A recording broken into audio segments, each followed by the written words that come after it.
Hello students, chemistry की जो trick की एक सीरीज स्टार्ट करी है कि छोटी छोटी ट्रिक्स अपने को डिस्कस करनी है इसमें।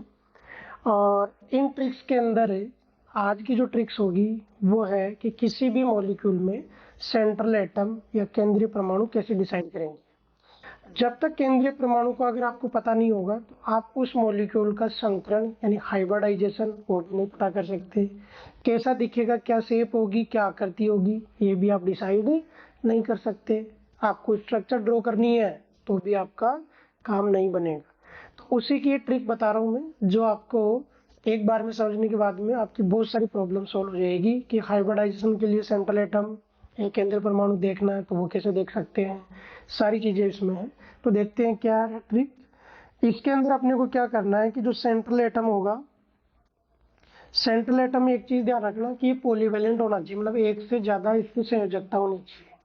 तो इस वजह से हाइड्रोजन और फ्लोरीन ये दोनों तो कट गए। क्यों कट गए? क्योंकि ये मोनोवैलेंट होते हैं, मोनोवैलेंट या फिर एकल संयोजक।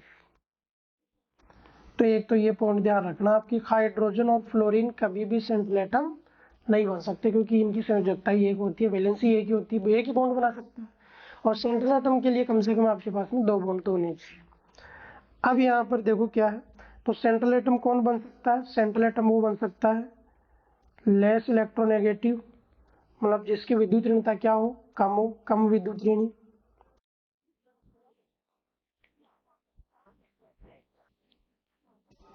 ठीक है। दूसरा क्या हो सकता है? दूसरा हो सकता है आपके पास में लेस इन नंबर, मतलब उसकी संख्या क्या हो मॉलिक्यूल के अंदर, कम हो, संख्या जो है वो क्या होगी, कम होगी। अगला क्या हो सकता है? लार्ज साइज, लार्ज साइज मतलब आकार में बड़ा हो, बड़े आकार का, या फिर आकार उसका क्या होना चाहिए, बड़ा होना चाहिए। फोर्थ ऑप्शन है कि वो क्या होना चाहिए आपके पास में मोर वैलेंसी के साथ या विद, या फिर लिख सकते हैं हाई वैलेंसी। हाई वैलेंसी मतलब उच्च संयोजकता या अधिक संयोजकता ही बोल सकते हैं, संयोजकता। तो ये 4 पॉइंट है। इन चारों पॉइंट से आप क्या कर सकते हो, किसी मॉलिक्यूल का सेंट्रल एटम डिसाइड कर सकते हो। तो 1 बाय 1 अपन यहाँ से डिसाइड करते हो। देखो अपने पास में H2S2O7 पहला एग्जाम्पल। तो H2O7 में देखो जी हाइड्रोजन तो कैंसिल आउट हो गया। क्यों कैंसिल आउट हो गया? क्योंकि मोनोवैलेंट। बचा कौन? सल्फर और ऑक्सीजन। तो सल्फर और ऑक्सीजन में या तो नंबर से देख लो किसका नंबर कम है, या लार्ज साइज देख लो। तो कौन लार्ज साइज? सल्फर। तो इस मॉलिक्यूल में जो केंद्रीय परमाणु या सेंट्रल एटम हुआ वो कौन हुआ? सल्फर। इसी तरीके से जैसे HClO4, तो इसमें कौन होगा?